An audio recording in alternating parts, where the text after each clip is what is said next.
Hey guys, welcome back to Magic TV. My name's Craig. It's 12 o'clock on a Sunday, which means it's time for a Q&A. Now, this is where I take all the questions that you've asked over the course of the week and I try to answer them to the best of my ability. First of all, I want to say thank you very much for asking all the questions this week. This whole thing lives and dies by the questions that you ask. And if you don't ask questions, there is no Q&A.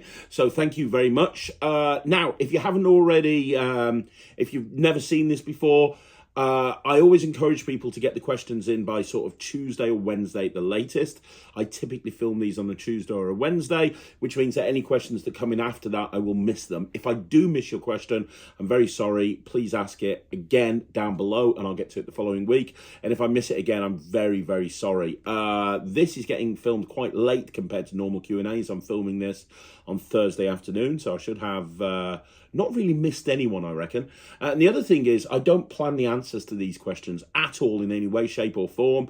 You're getting my raw, unfiltered, unthought through opinions, as I think that's the best way to do this. But if there's any questions that I think could be worthy of a longer video, that's something that I'll probably put in the coming weeks and months. So with that being said, we're going to get straight onto it. So I'm going to go straight into this week's Q&A and start going through some questions. Okay, so the first question is from David Fishbeck. And David said, Craig, if I sign up for the Netrix, does the monthly billing renew each month on that date, say the 23rd of the month, or does it renew on the 1st of each month? Thanks, didn't get a response back with the Netrix email. I did actually reply to you myself when you asked the question the first time, David. So I don't know if maybe it's gone into your spam folder or something. I do actually remember this question. Yes, 100%. What happens is when you sign up to the Netrix and you pay, you get an account set up. And if you go into your account section in there, you can see when you're next being billed. And it's based on when you signed up. So it's exactly a month later. It's not on like the 1st of the month or something like that. So if you signed up on the 20th of January, for example, then on the 20th of February, it would renew for a following month. And it's a rolling contract, which means that you can cancel anytime you want to. You just go into your account and you click cancel and you can cancel it. Although I've got to be honest with you, I think we've got a 0.6% cancellation rate. Ever since I've launched the Netrix, we've put a minimum of 5 or 6 brand new videos up every single week. And we're just currently working in the summer, or at the beginning of the summer, we're going to have a massive update with all new features that people have been asking for. And I'm just filming a ton of bonus content for the silver level people to do with upscaling in terms of going from beginner to pro, and a ton of long form content in there will be uploaded in the next week or so. So there's a lot of stuff coming up on the Netrix. But yeah, to answer your question, yeah, it will renew based on the date in which you sign up. So hopefully that helps. Okay, so the next question is from Sean Goff. And Sean says, and by the way, hey Sean, hope you're doing well, mate. Thanks for answering my question. You're more than welcome. I'm still on the Netrix and I absolutely love the content that's getting uploaded. Thank you very much. My question for this week is, are there any magician foolers on the Netrix? And if so, what are their names? Yeah, I think there are a few. You know what? Magician foolers aren't really my bag. So you're not really going to find many magician foolers from my content. You're going to find stuff that is just well worked out and well routined and stuff that I'm just really, really happy with, stuff that I've worked. A lot of Ollie Mealing stuff is definitely a magician fooler. Look at the Knowing Principle by Christian Grace. That's one of the best things Christian's ever done. That's on there. The Knowing Principle by Christian Grace will fool any magician. Tape Measure by Ollie Mealing will fool any magician. Have a look at that. And some of the stuff that Justin Miller's put up, go into Justin Miller's section, have a look at a lot of the stuff that Justin Miller's put up. A lot of that is designed to fool magicians as well. I'd have to kind of go through. There's over 350 tricks on the Netrix now, so I'd have to kind of go through.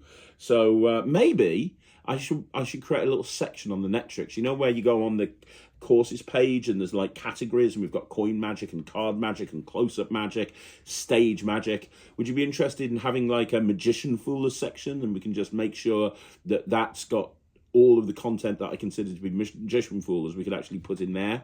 If that helps, just let me know in the comments down below. It wouldn't take too long to do that. Wouldn't need to wait for a massive update. We could do that relatively easily and quickly.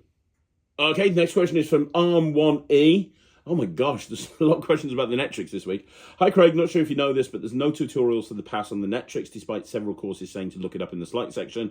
Please, can you add a course on these, as I'd really like to learn some new passes, especially the Midnight Shift. Thank you. Yeah, I've done that. That was done on, I'm filming this on the Thursday. That went up on the Tuesday, I think, or maybe the Monday or the Tuesday this week. We've put a passes in the Slight School. So you go into courses, you go down to Slight School. You'll see all of the different slights, go onto card slights, and then there's a course there, and it's card passes. That's what the course is called. And there's 10, I think, 9 or 10 that we filmed as part of that, including the classic pass, the cockroach pass, the spread pass, the outjog spread pass, the turnover pass, midnight shifts on there, tap pass. Double lift pass, I think, is on there as well. So we've launched with about 9 or 10, and I think in the next couple of weeks we're filming about another 10. We want to try and get about 20 passes on there, but there's like 9 or 10 on there now. It's live on the Netrix, so go and check it out. Okay, so the next question is from Matt Stickmeyer, and Matt says, hi Craig, what Z Fold wallet do you use on your Vanishing Ink masterclass for the Mirage sandwich routine? Before this effect to everyone minus the wallet, if it's sold out, what's a good substitute? The wallet that I actually used was a Gentleman Jack wallet. It's my Mirage wallet of choice. The Gentleman Jack wallet, which is a Alakazam wallet. I believe they still have them in stock. I wouldn't know for sure. I would check with Alakazam. But the Gentleman Jack wallet, as far as I'm concerned, is the best Himba wallet that I've ever seen. I am currently working with Alakazam. Spoiler here. You know, like I do a lot of big projects, like I do projects on the Svengali deck, Invisible deck, so on and so forth. I've got a project coming up, probably we're about a year out. The routines are kind of there, but I'm working them in at the moment in gigs. And there's a few more that I want to do, and I'm changing things around as I perform them. But we're about a year away, 6 months to a year away. But I'm going to be doing a project with Alakazam on the Z Fold wallet, or the Himba wallet, because I think it's massively underutilized. And that will come with a wallet that me and Peter are custom designing for that project. So it's going to be a big, massive project, all on the Z Fold wallet, Himba wallet. It's going to have a few extra features in it that normal wallets like that don't have. And it's going to be a massive project with a ton of routines. So we're about a year off that, but in the meantime, the best wallet I've ever seen is the Alakazam Gentleman Jack wallet. Okay, so the next question is from Ryan Maybe, and Ryan says, I hope it's okay to ask another question, this time about Chop. You're more than welcome, man. That's what it's all about. I was thinking of trying a different final load than Lemon, like with a wallet. The only wallet I have is the Orphic Plus. Do you think it's feasible to use on its own? I'm trying to load in the signed bill as if it was a card, and it mostly works, but it's a little tough to get the balled up bill in there quickly. Any other suggestions? Thanks again. So what you're saying is you don't want to do the lemon load, so you don't want to have the card go, or you don't want to have the bill go into the lemon. You want to have it go somewhere else. Okay. And you want to know where it could go. I mean, you could put it into an Orphic wallet. You want to know where the bill's going to go, basically, aren't you? Any other suggestions? Thanks again. So you're wanting the... Right, okay. So, let me think. So, yeah. So the Orphic wallet would work. The slit is going to be a little bit too thin, but the Orphic wallet would work. Something that would probably work very well, and I haven't tried it, but knowing the methodology, I think it'd work very well, is Lord Harry Harrington's Haribo trick, which came out through Saturn Magic. I can see that working really well, because it takes a bigger load. And you could even have the packet of sweets appear underneath the cup if you wanted to, with a little bit of clever roudining. So that would work quite well. I'm trying to think what else. Putting it into a nest of wallets, I think, would work great. So it goes into a handkerchief. It might go into an envelope, but it'd definitely go into the handkerchief, into the wallet, into the wallet, into the wallet. Nest of wallets has a bigger load, so I think that would be cool. Bob Kohler put out, was it Bob Kohler? Bob Kohler put out, I'm sure it was Bob Kohler. He put out a mystery box. I'm sure he did. Bob Kohler Magic, let's have a look. Bob Kohler put out like a mystery box that was designed for playing cards, but it had a massive load space. like a massive load space. So I don't know. I don't know. I don't see his website's not really operational at the moment, so I'm not 100% too sure. But that would have worked well. Yeah, it's the problem is you've got a balled up bill, so it's where you'd actually put it. I mean, the other thing that you could do is you can make your own like mystery box based on the Fred Cap's card in box. So if you got yourself a piece of thread or, you know, invisible elastic thread, and got yourself any box with a lid. So any box, I'd go around like crafts markets and stuff like that. Things that you'd put like needles in would probably work really well. Get yourself like a craft box and get the needle. Get the invisible thread.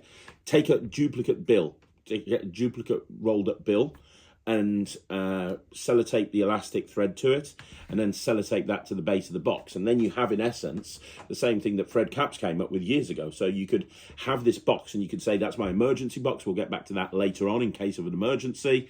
Let me try and do something for you. And then you do the whole chop cut routine, produce whatever final load that you want. And then you could say, where's the bill? Well, that's been there the whole time. You take the lid off the bill. So you'd take the lid off the box, and then you'd take the box and you could show the bill in there.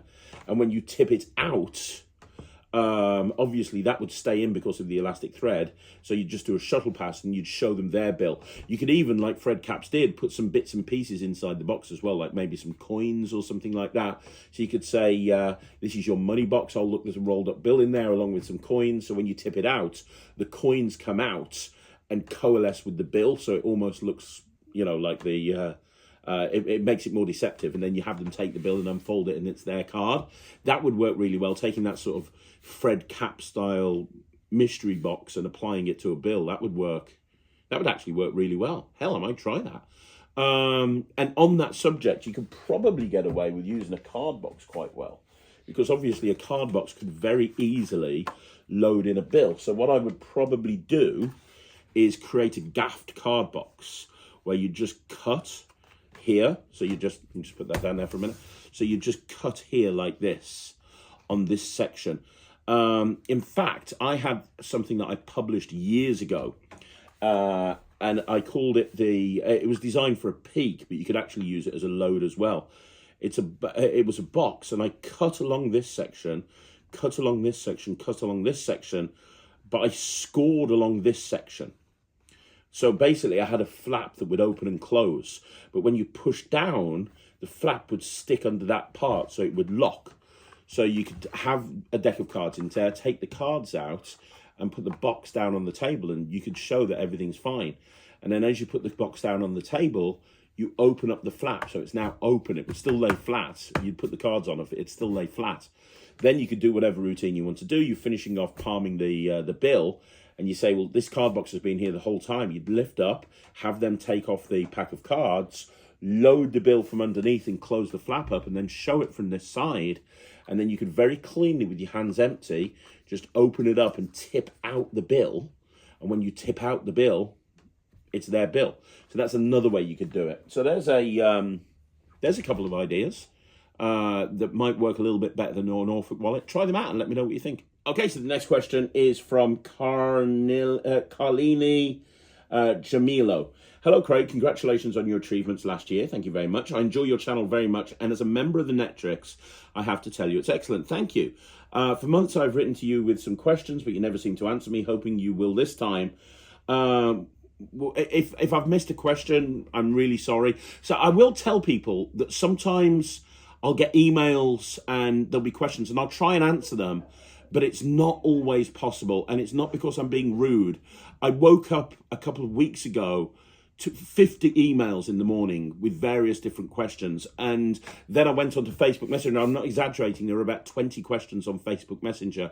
So I had like 70 questions, and it would have taken me literally all day to answer every single one of those questions. It's why I set up the Q&A. If you leave it in the Q&A, there's a very good chance I'll answer it. Obviously, if it's a technical question or something, I've got my team that can answer it. If it's about the Netrix or something. But people ask me how I managed to get so much done in a day, and the reason is I'm very protective of my time. I work out a priority list, and There's certain things that take a higher priority than answering 50 emails, like the running of my company and booking in gigs and whatever it may be. So I try to answer everyone's emails, but honestly, the amount I get, sometimes it's not possible. If you want to guarantee a question being answered, just ask it on the Q&A, and then I take this time apart to answer all these questions. So here we go. When are you going to make a video of EDC with a keyring like you've mentioned many times? Thank you for sharing with us your magical knowledge. Well, I kind of did something like that. When I did my first, I've done a couple of EDC videos, and the first one was, I think it was like the 18 best EDC items of all time, and I included some of the stuff that I put on a keychain. Didn't include everything. I do plan on doing the keychain video before Blackpool. That's the goal, before Blackpool. But those videos take a bit of time because I like to perform every trick that I do as well. I don't like to just do it and say, hey, this is on it, this is on it, this is on it. Thanks very much, wham, bam, thank you, ma'am. I do tend to try and go a little bit further with those. And what I wanted to do is sit down, because Ryland's got his own EDC keychain, which is very different to mine. So I was going to sit down with Ryland and we were going to go through it all and talk about what's on our keychains and so on and so forth. And I still think that, we're aiming to do that before Blackpool. So that's going to be done before Blackpool. I did, as I say, go through it in a previous video briefly. But yeah, thanks very much for your patience. It is something that's on my list of videos to do. It's takes a bit more time. It's kind of like when people are asking for the video on the hows and whys of the WoW, and I'm like, look, I'll get to it. It's just doing a video like that requires more time, and it did take a little while, but I'd rather take time over a video and get it out to you and its quality as opposed to rushing it, if that makes sense. So it'll be here, I'd say probably in the next 3 weeks or so. Okay, so the next question is from Brett Blish. And Brett says, question about Blackpool. Could you do a video on the best places to stay at the conference? To my understanding, they're limited hotels and most of the lodging is Airbnb. Thank you for all your videos. Right, Brett, the thing about Blackpool, I'm going to do a Blackpool video coming up soon, but the thing about Blackpool is it's a very old school seaside town. So it's out of season. There's a lot, which is what it is. February's out of season. Blackpool becomes alive from sort of March through to December, and then has a couple of months off, right? And out of season, there's a lot of smaller B&Bs that aren't open, but there's a lot that are open as well. To be honest, when you go into the Blackpool Magic Convention, you don't need a fancy place to stay. And the reason you don't need a fancy place to stay is it's literally somewhere to lie your head. Because Blackpool, you'll be getting to the convention at 9 o'clock in the morning. The last gala show doesn't finish until about 11:30. Then you're probably going to be down the Ruskin until 3 or 4 o'clock in the morning, and then it's going to be doing it again and again and again until you're in a zombified state where you can't walk. So you need somewhere to lie your head, which is why a lot of people will just book a B&B. And they're relatively quite cheap. You can get a B&B, which stands for bed and breakfast, quite cheaply for like, £30-40 a night. There are hotels, and you want to get them near the Ruskin and near the Winter Gardens because it's taxis can be sometimes a little bit hard to get hold of out of season. So you want it within walking distance of the Winter Gardens, ideally, because parking is a nightmare in Blackpool as well, just so you know.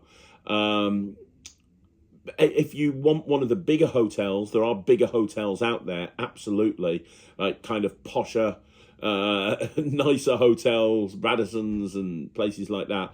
But they're further out of Blackpool. So you're going to have like a 25-minute walk. And the last thing that you want to do is roll out the Ruskin at 3 o'clock in the morning and have a 25-minute walk to your hotel room. And also having a hotel or a B&B or a place to stay near the Winter Gardens is good because it can be very long days. And if you're in the dealer hall and you've bought some stuff, if you've got a B&B that's nearby the venue, then it becomes very easy to just quickly walk over there, take your stuff, and then walk back to the venue, if that makes sense, as opposed to, like a 1 hour walk to drop some stuff and come back. And if you want to have a lie down for half an hour or just have some time away from Magic, which can sometimes be the case, it's easy to do that. So I'd say book a B&B as local to the Winter Gardens and the Ruskin as possible. The Ruskin is where we hang out and kind of drink, and it's where a lot of the magic actually happens in Blackpool. What me and my family do is we book a house. So there's a house that we go regularly to Blackpool because Ryland's a resident performer at the House of Secrets. So we're always going up as a family to Blackpool when he performs. And we've got this house that we tend to book every single time. It's about a 6-minute walk away from the Winter Gardens, 5-6 minute walk. So it's absolutely perfect to walk there. And it's a house. So it's got like 3 bedrooms, it's got like a bathroom, it's got a kitchen, it's got a front room, it's got a back garden, it's got absolutely everything. So we make a kind of a trip of it. We take our dogs, because I've got dogs, 3 dogs. We take our dogs, we take our, we take all of the kids. And it's nice to have that base because Sarah can go with Thea back to the hotel and do other stuff, so she's not immersed in Magic 24/7 like me and Ryland will be.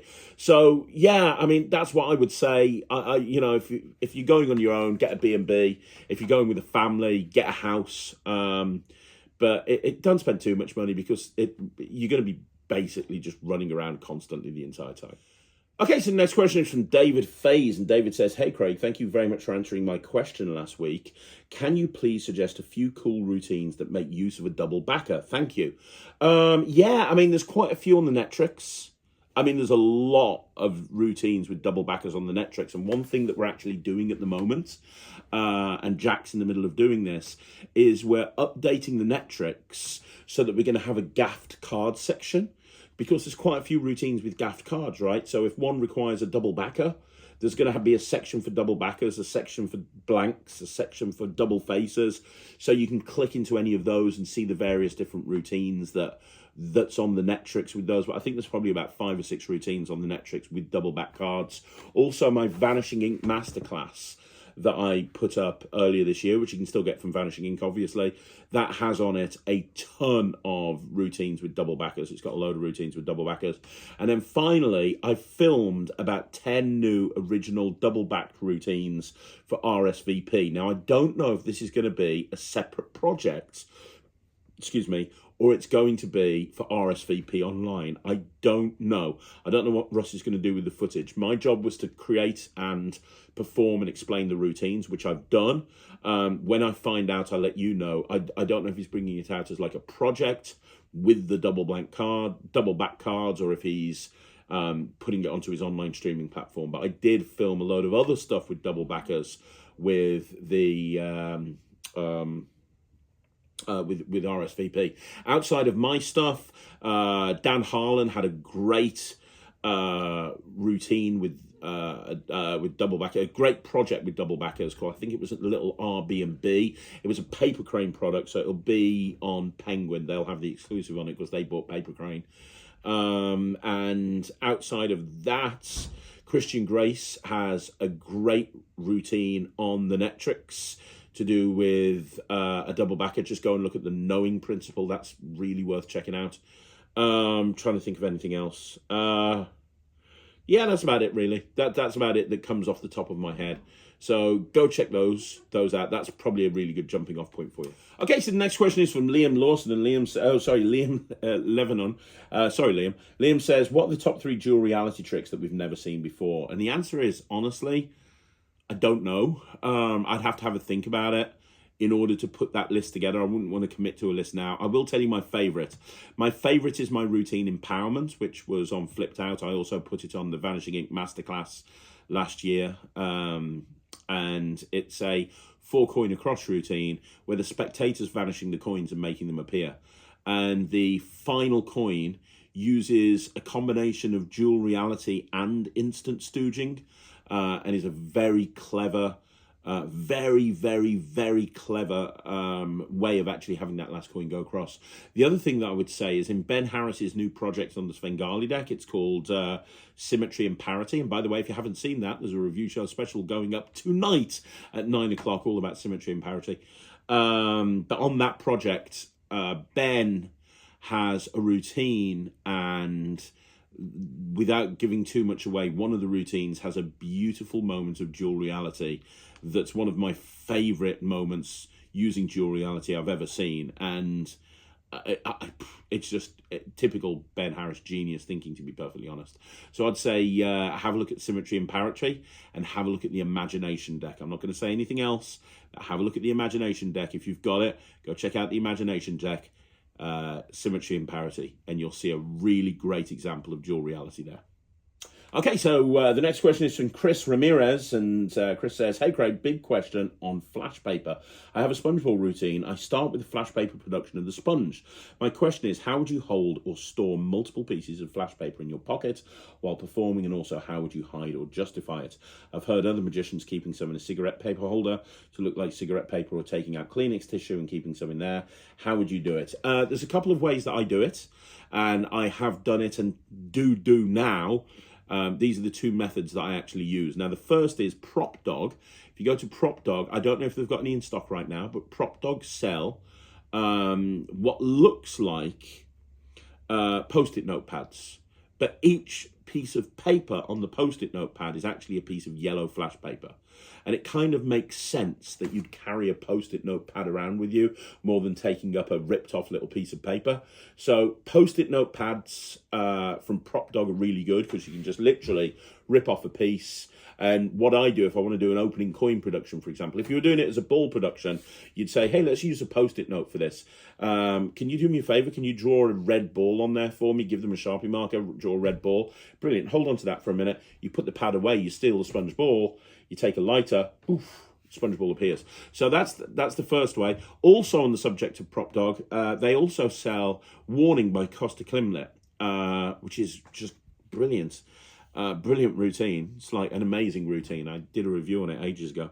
But you can use those as a production if you want to. So you can have the warning labels sort of finger palmed, and you can bring a lighter out, and you can apparently take one of the warning labels off the lighter, or you can stick it onto the lighter if you want to and openly take it off, and then you can use that as your production of anything you want to. I need a piece of paper here. Let's take this label off this lighter. That'll work. And then the other one is Magic Box. So Magic Box have some not lottery tickets. Come on, raffle tickets. They have raffle tickets made out of flash paper, and they sell packs of flash paper, but it looks like raffle tickets. So they're really great as well, because what you can do is you can say, "I'm going to show you something with a raffle book. I'm going to take one of these raffle tickets," and you take one off. They're perforated and everything. You take it off, and you use that to as the production of whatever it is that you're producing. Anything like that, I just think that they need to be justified. I don't try and hide them in my hand or something like that, but as long as I have some sort of justification for bringing out a piece of paper from my pocket, I'm good. So how do you justify it? Just hide it in plain sight, and just make it look like something else. Go check out Magic Box. Go check out Prop Dog. Both of those companies will see you right. Okay, so the next question is from Andrew Wiggin, and Andrew says, "I'm a bit torn on the Magician in Trouble plot. On one hand, I've seen good tricks with it, but on the other hand, I've never once believed the magician was actually in trouble. I've even seen, heard of, or experienced instances where the audience member did believe and just lied about what their card was, whatever, to help out, or even assuming that was the end, and turning and leaving. While those are extreme cases, I was wondering what your take on the plot is." It very much depends on the environment in which you're performing it, to be honest, Andrew. Like, the Magician in Trouble scenario is a huge thing for kids entertainers. So a lot of the time when you're doing a kids show, you're going to get that trick wrong, and the kids are going to find it hilarious. And then once you've got it wrong, you're going to make it right, and it's going to work. So in the context of a children's show or a family show where there's lots of kids watching, it's brilliant. It's a great technique. In terms of close-up, which is where I think that you're looking at here, I totally understand what you're wondering about. I totally understand where you're coming from. I would say, in order to be effective with Magician in Trouble, you've got to establish that what you're doing is very, very difficult beforehand. And I think the structure of the Magician in Trouble scenario has to be correct in order for this to work. So I think you have to establish that what you're doing is very difficult, because if you establish that what you're doing is very difficult, then when something goes wrong, it's more believable because you've expressly said this is actually a really difficult thing to do, right? And then your acting has to be on point. So you really have to kind of act this up really, really well. What you don't want to do is just, imagine what it's like if the trick was actually going wrong for you. You have to act like that. I've seen a lot of people fail a Magician in Trouble in a close-up performance because they didn't act. It was obvious that they were just playing along. So I think that this setup for this is important. The structure of the routine leading up to the Magician in Trouble part needs to be well structured, and I think that acting needs to be there as well. And I think if that's the case, it can almost create drama, if that makes sense. You can almost create like, oh boy, and the perfect example is the spike routine. You know, you see when the spike routine or a smash and stab or something like that, or a nail game or a pain game or whatever it may be, if you see a performer doing it right, and one of the best people I've ever seen do this is Nemid Phoenix, when he's about to smash his hand down, there's almost a tension in the air, like it's you can feel it. You can feel it, and everyone's right on the edge of their seat. So I think that the Magician in Trouble scenario is a valid way of actually presenting a trick, but I think you need to set it up correctly, and I don't think every trick in the set should be following this same idea of having the Magician in Trouble. I think it should be once, one time, and one time only. So, for example, let's say I was doing a 4-ace production, and top of my head, I'm doing a 4-ace production, and I tell the audience I'm going to produce 4 aces from a shuffled deck. I produce the first ace, I produce the second ace, I produce the third ace, the final ace is a king, the final card is a king, I look like I failed, and then I turn the other 3 aces into kings. Okay, that's a great trick, right? So if I was going to do that, first of all, you'd want to establish how difficult it is to cut to the 4 of a kind. Talk about the millions and billions of combinations with the deck of cards, and every time you shuffle, it takes it into a different position. You'd want to make it as believable as possible, so hand the cards out to be shuffled, whatever technique that you're using. Hand the cards out to be shuffled. That way you can reiterate that the spectator shuffled the cards. Then you have the first 3 aces correct, and it gets them into a position where they're kind of know what's happening. You've said that you're going to make the first ace appear. You have. Second ace, you have. Third ace, you have. They're kind of expecting what's going to happen. And then that last card, it's wrong. And it's kind of a case of, it's how you react to that. You don't want to be over the top going, oh no! It's kind of like, how would you actually react if you were doing a really cool trick where you're producing 4 of a kind and you only got 3 of them? How would you react if that happened? You kind of almost like switch off for a second. You'd be thinking, your mind would be racing at 1,000,000 miles an hour. You'd try to actually fix the situation in some way. You know, think about how you'd act and have that as part of the presentation, if that makes sense. So yeah, that's what I do. So hopefully that answers your question. Okay, so the next question is from Sean McNulty Magician. How you doing, Sean? Hope you are, buddy. Who's winning the Royal Rumble? Man, who's winning the Royal Rumble? Without making this too much wrestling-centric, I mean, I know there's a lot of names being bandied around, and there's an argument that you can make for each one. Cody Rhodes is a good shout. You know, he's coming back from injury. But he's kind of said ahead of time, I'm entering the Royal Rumble, so he's not going to be a surprise entrance. And normally it's the surprise entrance that would normally go on to win. Some people are saying Cena. Some people are saying The Rock. I've heard Cena, I've heard The Rock. I've heard a few different people. I think, and I don't think anybody else has predicted this, but I think it's going to be Sami Zayn. Purely because they've struck gold with this whole bloodline storyline. I mean, it's some of the best stuff that I've ever seen in the WWE, period. And I've been a wrestling fan for 30 years, if not more. My God, I'm old. More. Probably coming up on 40 years. And I don't think I've ever seen a storyline as good as this. And I think it probably was meant to run its course ages ago, and they're keeping it on and they're keeping it going. And I've just seen the trial of Sami Zayn. The audience are so behind Sami that I think if he's in the Royal Rumble and somebody else win, it's going to be a little bit like, do you remember when everyone thought Daniel Bryan was going to enter the Royal Rumble at number 30 and it was just some random guy, I can't remember who, Goldust maybe, I can't remember, and just like the entire crowd crapped over everything else. I don't think that there's anyone else at this point that could dethrone Roman Reigns other than Sami Zayn. I think that they've painted themselves into a storyline where he has to do it. And can you imagine the storyline if he won the Royal Rumble and he was meant to fight Roman Reigns at WrestleMania, and the lead up to that and the storylines that you could tell between the Royal Rumble and WrestleMania? That would be insane. So I'm going to go for Sami Zayn. Sami Zayn is going to win the Royal Rumble. That's my prediction. Okay, next one is Sean McNulty Magician again, and Sean says, what are your top 3 Gaffed decks that have come out in the last couple of years? What's the last 3 Gaffed decks that have come out in the last couple of years? Easy peasy, lemon squeezy. Okay, so in first place is the Quantum deck. I don't care, it's my trick. Love it or hate it, I do it at every single gig, so that's going first. Second place is the Chimera deck, which is part of the Symmetry and Parity book that got released by Ben Harris from Vanishing Ink. Incredible. The Imagination deck, the Parity deck, and the Chimera deck are all great, but I think the Chimera deck is the best. If you don't know what I'm talking about, at 9 o'clock tonight, I've got a review show special on the whole thing, including an interview with Ben Harris, and I perform the Chimera deck, so you're going to see the routine that I love. And then in third place, Imagine by Harry and Peter Nardi, which I do with the Quantum deck all the time, and it's a beautiful reimagining of the mental photography deck. So those are the 3 that I would say. Imagine in third, second is Chimera, and first is the Quantum deck.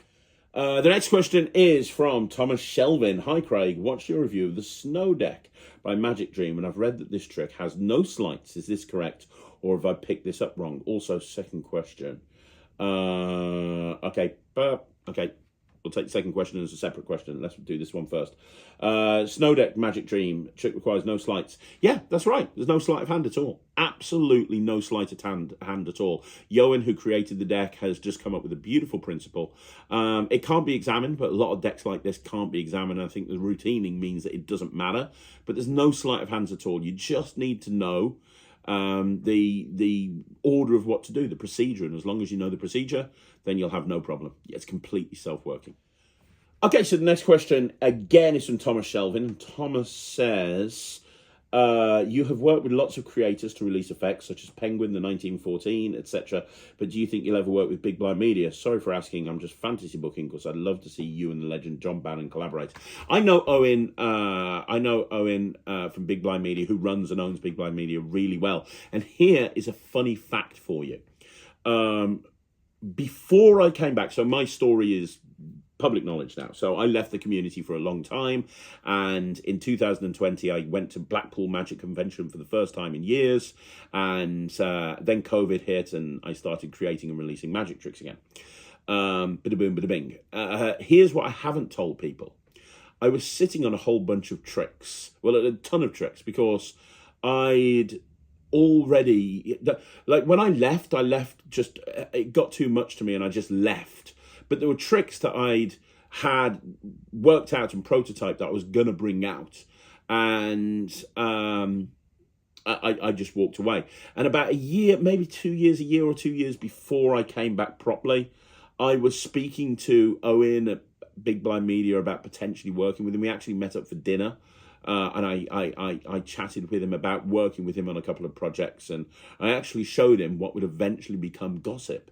And it just never happened for some reason. I'm not too sure why. I'd love to work with Big Blind Media, to be honest. I would absolutely love to work with Big Blind Media. If anybody's watching this and they know Owen, tell him to watch this. I would love to work on a project with Big Blind Media. And as for working on a project with Big Blind Media and John Bannon, my God, yes, in a heartbeat, yes, 1,000 times yes. Okay, so the next question is from Ryan Maybe, and Ryan says, thanks again for everything you do, Craig. You're more than welcome. Big question about magic books. I have a ton of them, but I'm only just now getting around to reading them.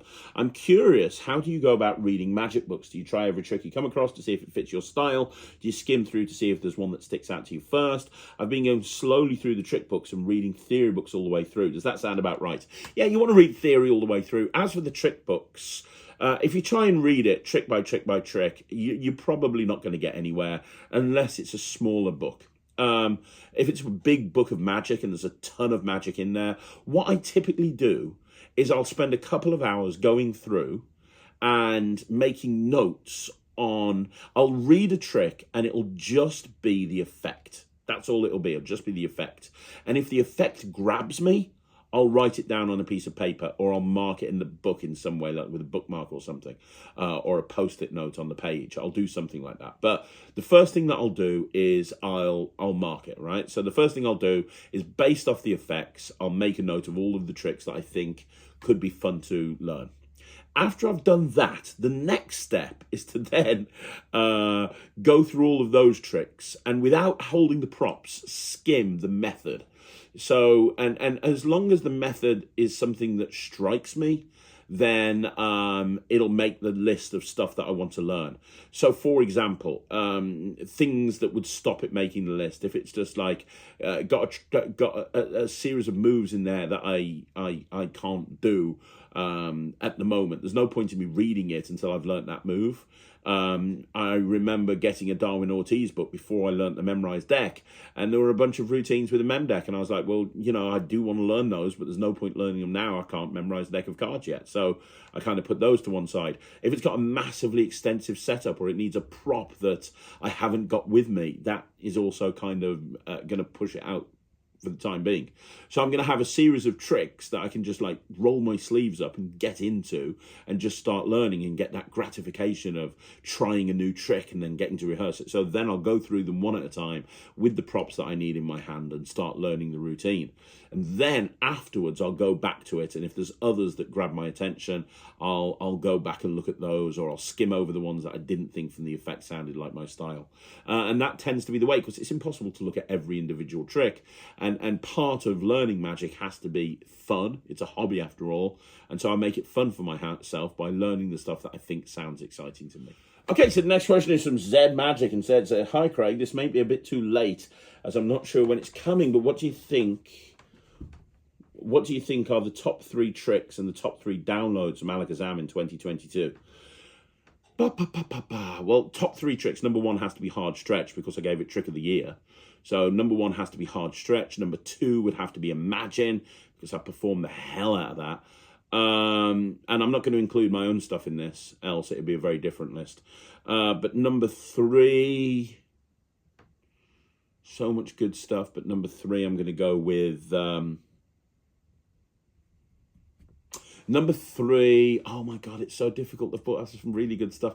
It's one that flew under the radar, but I love performing it. One Card Monty. One Card Monty, I think it's going to be. Yeah, One Card Monty. So One Card Monty in 3rd, 2nd place, Imagine, 1st place, Hard Stretch. I think that's it. That does it for me. And in terms of downloads, I don't really watch downloads. I don't really do downloads, to be perfectly honest. Unless I'm reviewing a download, I don't do it. So I don't know. I don't even know what Alakazam brought out in the way of downloads in 2022. So I couldn't answer that question, I'm afraid. But I can tell you the tricks, just can't tell you the downloads. Okay, so the next question is from Darren Bain, and Darren says, "Hi Craig, I've been assured that no question is a silly question." That's true. So here goes. Can you clarify the difference between Scotch and soda and copper and silver coins, if indeed there is any difference? Yeah, sure. So a copper silver coin is just that. It's a coin that's copper on one side, silver on the other. There's a lot of uses for a copper silver coin. The most popular use of a copper silver coin is copper silver transpositions and making coins change places. But you can use them for wild coins. There's a million different things you can use them for. But it's the whole idea of making a copper coin and a silver coin change places. That's what it's kind of popularized as. One of the best resources for the copper and silver coin is Attack of the Copper Silver Coin, that came out by Cameron Francis and Dave Forrest as part of Full 52. That was a really good project. There was some nice stuff on that. It was all about routines with the copper silver coin. Scotch and soda is a different thing. Now in the UK, a similar thing to a Scotch and soda is a coin unique, which is a term that was popularized by Eddie Gibson. But a copper silver coin is typically a copper silver coin that fits into a shell. So you might have, for example, a silver shell and then a copper silver coin, so that when the copper coin and the shell sit on top. It looks like just a copper silver coin. Then when you close your hand, the coin nests inside the shell. So when you open it, it's now just, in essence, a silver coin, if that makes sense. Typically with a Scotch and soda, the insert, which is the part that goes into the shell, will lock in place. And in order to unlock it, you need a bang ring, which is like a round ring that you put the coin in, and when you hit it, that bit will come out of it. So the insert will come out of it. So you can show a copper coin, show a silver coin, squeeze, and then show the silver coins vanished. Scotch and soda has been used for years and years. There's so many different things you can do with it. Now, don't get confused between a Scotch and, just to throw something else into the mix, don't get confused between the Scotch and soda and like a sun and moon coin. A sun and moon coin is very similar. This was popularized by Soleil et Lune by Roger Klaus. It's very similar to a Scotch and soda, but it doesn't lock it, so it allows you to construct longer routines with it, because with the Scotch and soda you have to bang it out once you've finished. But the Scotch and soda is great for doing routines in the spectator's hands. Let's say, for example, you want to do a coin under watch in a really clean way. You can have a regular copper coin here. You can get them to hold the hand out and load the copper coin under their watch. Show the two coins, really it's an insert, a double-sided insert and a shell, put that in their hand, close their hand, that will nest the insert into the shell. They squeeze it tightly, and then when they squeeze it tightly and they open up their hand, they've now just got one coin, just the silver coin. There's nothing else there because it's locked, it's examinable. And you go, well, where's the copper coin? And then they look under their watch and it's there because you loaded it under there way before and they still thought it was in play. So there you go. That's the difference. There's a big difference between a copper silver coin and the Scotch and soda. So hopefully that kind of gives you an idea of what's what. Okay, so Philip Austin says, Craig, thanks for answering my question on the tossed out deck. I'm considering adding it to my stand-up show, and based on your comments, it's going in. You're more than welcome, man. I hope that helps. And like I said to you last week, check out Wayne Dobson's handling, because he has maximized the amount of applause that you get just by using one simple technique that you can apply to a lot of other stuff. Dave Bosworth says, I just wanted to say the Mark coin trick by Magic Ballet is a beautiful signed coin to keychain using a similar method as you explained. Brilliant trick if anyone wants to check it out. Yeah, it is brilliant. It's exceptional. Only works with the $50 though, so that's something to bear in mind if it's the one I'm thinking of. I'm sure it is. But yeah, it is an amazing trick. And but be honest, Magic Ballet makes anything look good. So the next question is Adrian Suter, and Adrian says, what do you think about Just a Cup by Axel Hecklau? I know it's similar to your chop, so you probably don't do it, but I know you like some of Axel's other tricks. I think Axel's a genius. I think Just a Cup is brilliant. I think that he is brilliant. I think he's gone in a totally different direction to me, but it works. I mean, the thing that there's pros and cons of both, right? I mean, one of the pros of Just a Cup is that your hands appear empty. You're not having to hold a pen or a Sharpie. Your hands appear empty because the gimmick is hiding in plain sight as opposed to hiding in plain sight, if you know what I'm talking about. So I think that's a real advantage, that your hands are shown empty, although there is justification for the Sharpie and the chop routine. So I don't think it's an issue, obviously. But, you know, some people might look at it as an advantage. He's got some really cool, funky moves with it as well, which are really, really good. I personally don't like the fact that it's a dice cup. What I like about chop is that it's just a balled up note. It's just a balled up bill. It doesn't feel like anything special. Hey, can you grab that cup? Can I borrow a bill? Sign it, roll it up into a ball. It just feels like it's completely impromptu. Whilst with Axel's trick, it's obviously a prop that you've brought along to do this trick with. So if you're bringing along a prop to do this trick with, why not use a gimmicked dice cup and a gimmicked dice? Why, do you know what I mean? Why not have a chop cup? What's the advantage? For me, the big advantage of chop is that it's a disposable cup. And I really wish that you had that same sort of feel with Just a Cup.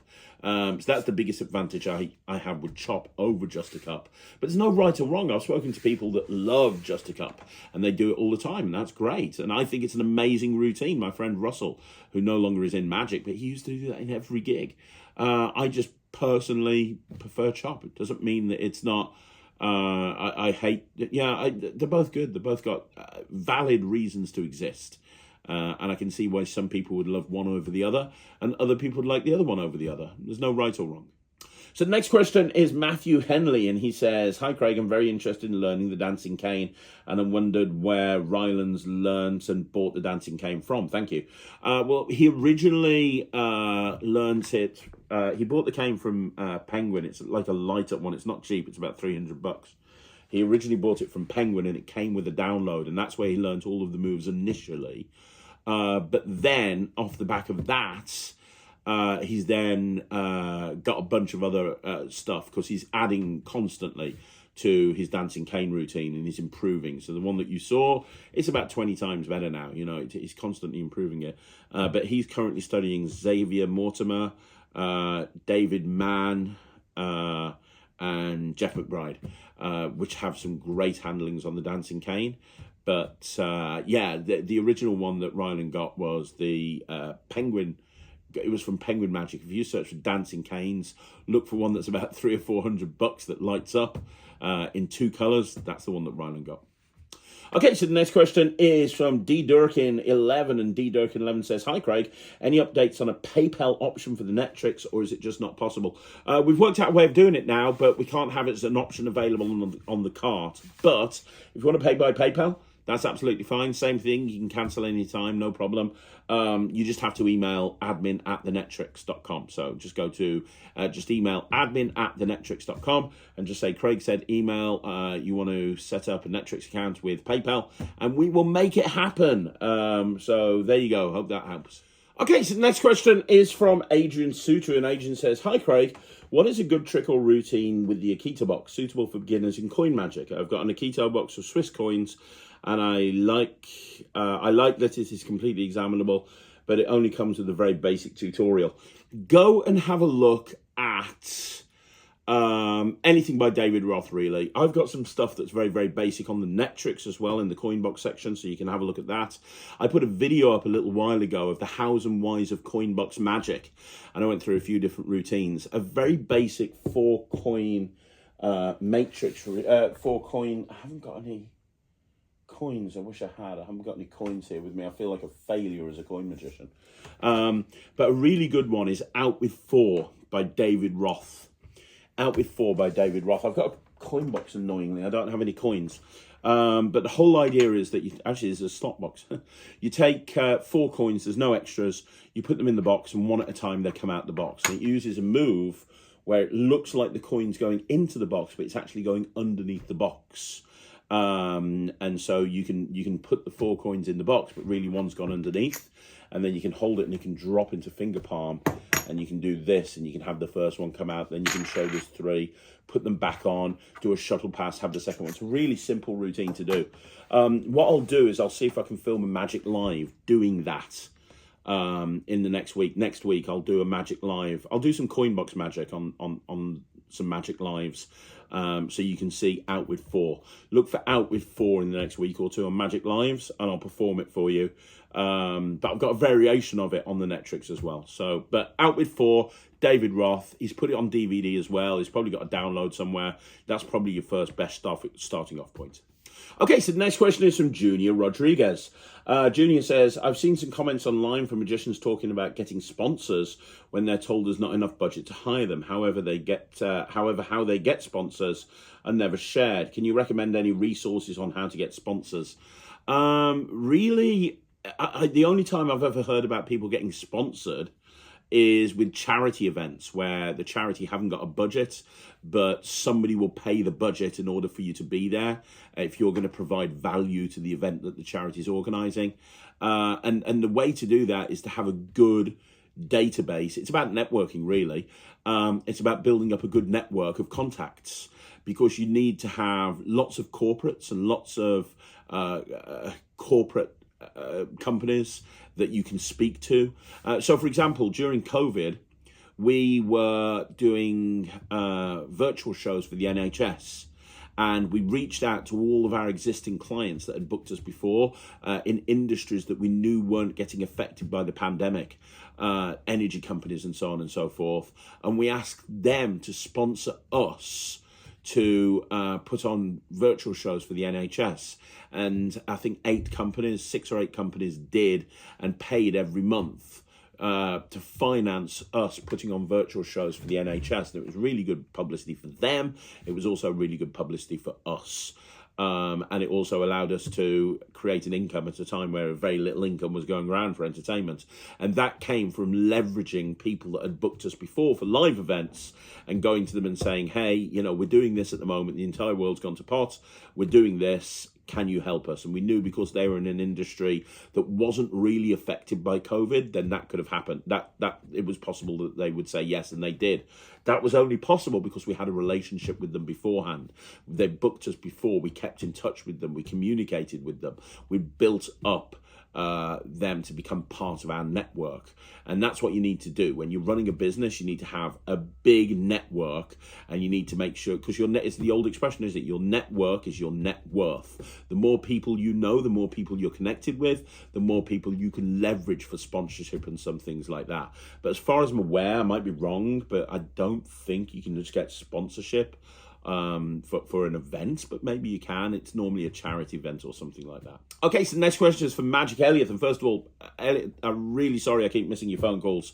I've had a manic week this week, but I'll try and give you a call tomorrow, which is ridiculous because by the time you see this, tomorrow would be Friday, but whatever. If I haven't called you, give me a call. And Magic Elliot says, what do you think of Crazy Sam's handcuffs? I'm doing a video. I'm doing a video soon on it's a review show special, but it's on rubber band routines, and Crazy Sam's handcuffs is one of them. I really like it. Ultimately, that's the answer. I think it's really, really good. But I'm going to go into more detail in this review show that I'm going to be filming next week. Sticky says, what is your EDC? I've got a couple of videos of tricks that are in my EDC that are absolutely awesome. You can go and check those out. There's more videos coming soon. I'm doing more videos on EDC. Keymaster is a great EDC item. Gossip is a great EDC item. Chop is a great EDC item. Playlist is a great EDC item. My lottery prediction that's coming out through the 1914 very soon is a great EDC item. Another trick that's coming out soon through Murphy's is a great EDC item. There's a lot of really good EDC tricks, but go and have a look at those videos that I did a little while ago. There'll be a new EDC video dropping soon. Next question is from Sticky, and Sticky says, what projects do you think are going to be the best of 2023? Well, selfishly, I think that the Gaffed deck is going to be one of the best tricks of 2023, or one of the best projects of 2023. I also hear that the stuff that Justin Miller's putting out through Illusionist is awesome. Justin Miller and Michael Amar teaming up together. Damn, that's good. What else have we got? I don't know of any big projects outside of the ones that I'm doing, and I don't want to talk about my own stuff. Dex, I think, is going to be a massive project. I think that's going to be really good. There is something that I think is going to be the best project of 2023. I can't really tell you anything about it because I've been sworn to secrecy. I am involved to a certain extent, but one of the biggest and best authors in Magic is writing a new book that's dropping in 2023, and he hasn't written a book in a long time. And I think it's just going to be mind-blowing. I think it's going to be the biggest thing that happens in Magic this year. I can't say anything else. I'll tell you when I can, but I think that's going to be a biggie. Okay, so the next question is from Andy Woodhouse, and Andy says, you must have missed my question last time. Very sorry, Andy. In Patrick Redford's book, it doesn't really tell you how to memorize his stack. Not both ways anyway, not from card to number, like all others, including the key to stack, which is his kind of method. Any help, as it's frustrating. I can't really help you, Andy, just because I don't really do Patrick Redford's stack at all. I mean, I just brute force memorized Mnemonica, and I went into how I did that process on the Forecast project. But basically, to boil it down in just a couple of seconds, I took 5 cards, I wrote 1 to 5 on the back of them, I memorized the front of them, I memorized the back of them, I tested myself 100 times, then I put them to one side. The next day, I took 6 to 10, I did the same thing, I memorized 6 to 10, front and back, I tested myself inside out, back to front. When I got 6 to 10, I combined it with 1 to 5, and I tested myself on the first 10 cards, fronts and backs, and I shuffled them face up into face down, and just continually really tested myself. By the end of day 2, I'd got 1 to 10. Then day 3, I did the same thing on 11 to 14, and so on and so forth. So after about 2.5 weeks, I had the stack down. And then it was just a case of committing it to memory and getting it into my long-term memory, which is the most important thing with any stack. It needs to be in your long-term memory. So when I hear Jack of Hearts, I know it's 20. When I hear King of Clubs, it's 18. When I hear 36, I know it's the Jack of Clubs. When I hear 40, I know it's the 4 of Spades. When I say 9 of Diamonds, it's 52. It just automatically pops into my head now. I'm not thinking or associating anything with anything. I just know it just pops into my head. And that's what you need to have. You need to get yourself into a point where it's just instant recall. So that's how I memorized Mnemonica. So I don't think that's stack dependent. You could do that with any stack. So that's what I'd suggest you do with Patrick's stack. Okay, so the next question is from Pratek Kole, and Pratek says, is your DVD download blank still worthwhile to learn Magic with blank cards, or would you suggest any other source? Yes, blank is still great. A lot of the routines hold up really, really well. However, I have a new blank deck project coming out with RSVP at some point soon, and this new project will have all of the updated handlings of all the existing tricks on blank, as well as a bunch of new routines as well. So I would hold fire and keep an eye out on RSVP. They're going to be bringing out a blank project soon. It's called Whitewash, and it's going to be coming soon from RSVP, and it's all Magic with blank cards. It's got some of the stuff of the original DVDs, but updated handlings, and then a whole bunch of new stuff as well. Okay, so the next question is from Pratek Kole, and Pratek says, is there any time frame of your Gaffed deck release in terms of price and deck? No idea when it's coming out. I would say at the earliest the summer. I think we could probably hit the summer. I think we could hit the summer. If not, definitely before the end of the year. Price, I've got no idea, but me and Lloyd like to keep things reasonably priced. So I would imagine it would be very reasonably priced. But in terms of, and it's going to be a very long project as well. Because each card has multiple routines with it. It's going to be a big project. But I would say by the end of the year at the latest, but probably the summer. Okay, so again, the next question is from Pratek Kole, and he says, any thoughts on the FPS Zeta? I'm going to be reviewing it soon, but a very quick 15-second review is it's brilliant. If you like the FPS wallet, the Zeta adds an entirely new dimension. It's a great use of combining the Himba wallet principle with the Zeta, and you've got some amazing flash appearances in there. It's a really great wallet, and I'd recommend it to everyone, and as you would expect with Brent, the tutorial is really good. The next question is from Pratek Kole, and Pratek says, for coin magic, is it worth investing in super strong magnetic coins like by Crease? It very much depends. If you've not done coin magic before, I'd stick with learning stuff with regular coins and shells first, and flipper coins and split coins, then get yourself your magnetic coins. But don't just get a couple of magnetic coins. You want to really get Kim Anderson stuff, the Silver Edge 1 and 2 from Illusionist, because those are the learning courses. That's the project that will teach you how to use them properly. I think if you didn't do much coin magic and you just got the magnetic coins and you didn't get anything to teach you how to do them, I think it'd just be a waste of money. But if you are an experienced coin magician and you get those references, and you can, you know, they're amazing. They really are. But it's not a beginner trick. Okay, so the next question is Jonah Berg, and he says, what's the top 3 color changing deck tricks?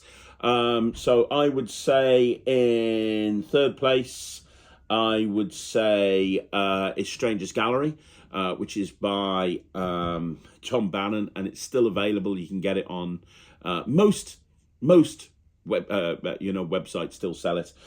In second place, I would say would be oh my gosh. Second place, third place is that. Second place is go and get Dave and Craig's Hit the Road. Actually, it's also on the Netrix, but on a Dave and Craig Hit the Road DVD from years ago, I put a color changing deck, which is brilliant. It is on the Netrix though, so just search the Netrix if you're a member of color changing decks. It's probably my favorite color changing deck of all time. And in first place, Palette. You heard it here first, Palette. It's coming out through Alakazam later on this year, and I think it's going to be probably the biggest color changing deck of all time. So there you go. Okay, so the last question today is the Magic and Mentalism Library, and the question is: Hi Craig, you have lots of videos of putting together a parlor show, but could you produce a video explaining how to actually book a gig and get a client to book you? That's a massive subject, and I've got multiple videos on the Netrix about that. I've done videos on the business side of magic before on this channel, and they've bombed, and they've bombed hard because nobody cares about the business side of magic, which is why I put it all on the Netrix. What I would say is get yourself a website and focus on your digital footprints. What's your digital footprint? Your digital footprint is what people see when they research into you. You want to make it so your digital footprint is really strong. Have a good review strategy. Have a good strategy to, be everywhere. Have tons of videos. Put loads of content out there. Be absolutely everywhere. That's the biggest advice I can give you. And beyond that, join the Netrix at silver level because there's a ton of videos on there.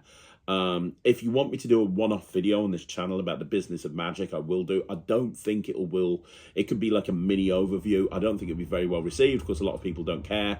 But if you want me to kind of go through some tips on how to actually book more gigs, let me know and I can do a video on that. So there you go, guys. That's another video in the bag. That's another Q&A in the bag. Thank you once again for joining me here on Magic TV. Don't forget, you want to see more videos like this, like the video, subscribe to the channel, leave a comment down below. I'm going to be back again later on tonight, actually, at 9 o'clock with a review show special. And this review show special is all on... What's it on?